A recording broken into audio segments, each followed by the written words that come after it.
Breaking news tonight as the war in Ukraine takes a dangerous new turn with direct implications for U.S.-led diplomacy and global security. A Russian missile strike has hit the Ukrainian port city of Odesa, pushing the death toll to 8 civilians, with at least 30 others wounded, according to Ukrainian authorities. The attack targeted critical port infrastructure along the Black Sea, a region the United States considers vital to global trade, energy flows, and food security.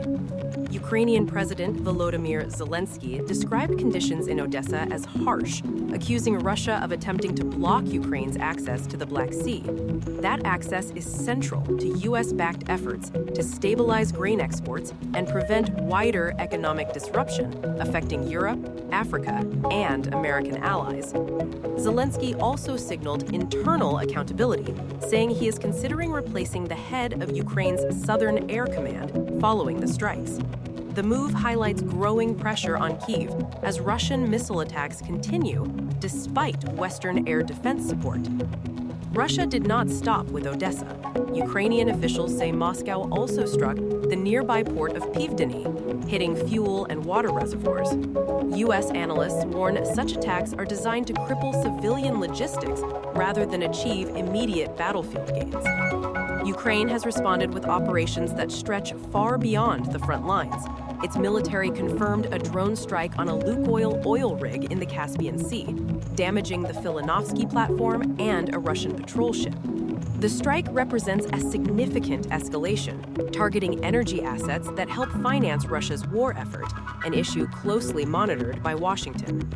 Ukraine also claims it destroyed 2 Russian fighter jets at an airfield in the occupied Crimean Peninsula, further raising tensions in the Black Sea region, where NATO and U.S. naval activity has long been sensitive. Meanwhile, Russia's defense ministry says its forces captured villages in eastern and northeastern Ukraine, claims that could not be independently verified, but come as Moscow seeks to project momentum. Diplomatically, the United States is now directly at the center of renewed talks. Zelensky confirmed that Washington has proposed a new 3-way negotiation format involving national security advisors from Ukraine, Russia, and the U.S. While skeptical of a breakthrough, Zelensky said U.S.-led talks offer the strongest chance for progress, especially on prisoner exchanges or a possible leaders' meeting. Zelensky also pushed back against international calls for Ukraine to hold elections during wartime, saying security conditions make voting impossible in occupied territories.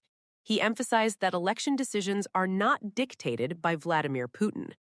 In Washington's broader strategy, financial pressure remains a key tool. Zelensky urged European partners with U.S. backing to seize frozen Russian assets and redirect them to Ukraine. The International Monetary Fund estimates Ukraine will require roughly 137 billion euros over the next 2 years, underscoring why U.S. and allied funding decisions remain critical. Behind the scenes, Russian envoy Kirill Dmitriev confirmed ongoing talks in Miami with U.S. officials, including discussions involving Jared Kushner, describing them as constructive. At the same time, Russian Foreign Minister Sergei Lavrov has been courting African nations, a move U.S. officials see as part of Moscow's effort to counter Western influence. For the United States, the stakes are clear. Missile strikes on Black Sea ports, attacks on energy infrastructure, and stalled diplomacy are converging into a critical moment. As Washington weighs military aid, sanctions, and negotiation paths, the conflict is no longer a distant war.